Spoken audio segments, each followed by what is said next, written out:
I can't walk these hallways without remembering the days I spent as a prisoner here. Barefoot, pain pulsing inside me every time I moved. And with that memory is another one of waiting for Beatrice Pryor to go to her death, of my fists against the door, of her legs slung across Peter's arms when he told me she was just drugged. I hate this place. It isn't as clean as it was when it was the erudite compound. Now it is ravaged by war. Bullet holes in the walls and the broken glass of shattered light bulbs everywhere. I walk over dirty footprints and beneath flickering lights to her cell, and I am admitted without question because I bear the factionless symbol, an empty circle on a black band around my arm, and Evelyn's features on my face. Tobias Eaton was a shameful name, and now it is a powerful one. Triss crouches on the ground inside, shoulder to shoulder with Christina and diagonal from Kara. My Triss should look pale and small. She is pale and small after all, but instead, the room is full of her.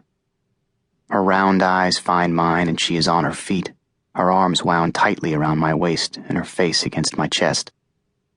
I squeeze her shoulder with one hand and run my other hand over her hair, still surprised when her hair stops above her neck instead of below it. I was happy when she cut it, because it was hair for a warrior and not a girl, and I knew that was what she would need. "How'd you get in?" she says in her low, clear voice. "I'm Tobias Eaton," I say, and she laughs. "Right, I keep forgetting." She pulls away just far enough to look at me. There is a wavering expression in her eyes, like she is a heap of leaves about to be scattered by the wind. "What's happening? What took you so long?" She sounds desperate, pleading. For all the horrible memories this place carries for me, it carries more for her. The walk to her execution, her brother's betrayal, the fear serum. I have to get her out. Kara looks up with interest. I feel uncomfortable, like I have shifted in my skin and it doesn't quite fit anymore. I hate having an audience. "Evelyn has the city under lockdown," I say. "No one goes a step in any direction without her say-so. A few days ago she gave a speech about uniting against our oppressors, the people outside." "Oppressors?" Christina says. She takes a vial from her pocket and dumps the contents into her mouth. Painkillers for the bullet wound in her leg, I assume. I slide my hands into my pockets.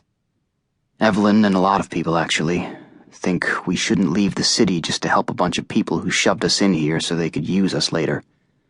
They want to try to heal the city and solve our own problems instead of leaving to solve other people's. I'm paraphrasing, of course," I say. I suspect that opinion is very convenient for my mother, because as long as we're all contained, she's in charge. The second we leave, she loses her hold. "Great," Triss rolls her eyes.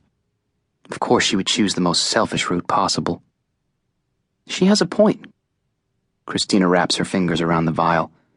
"I'm not saying I don't want to leave the city and see what's out there, but we've got enough going on here. How are we supposed to help a bunch of people we've never met?" Triss considers this, chewing on the inside of her cheek. "I don't know," she admits.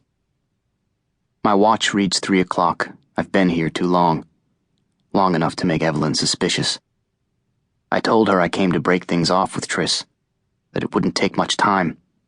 I'm not sure she believed me. I say, "Listen, I mostly came to warn you. They're starting the trials for all the prisoners. They're going to put you all under truth serum, and if it works, you'll be convicted as traitors. I think we would all like to avoid that." "Convicted as traitors?" Triss scowls. "How is revealing the truth to our entire city an act of betrayal?" "It was an act of defiance against your leaders," I say. "Evelyn and her followers don't want to leave the city. They won't thank you for showing that video." "They're just like Janine."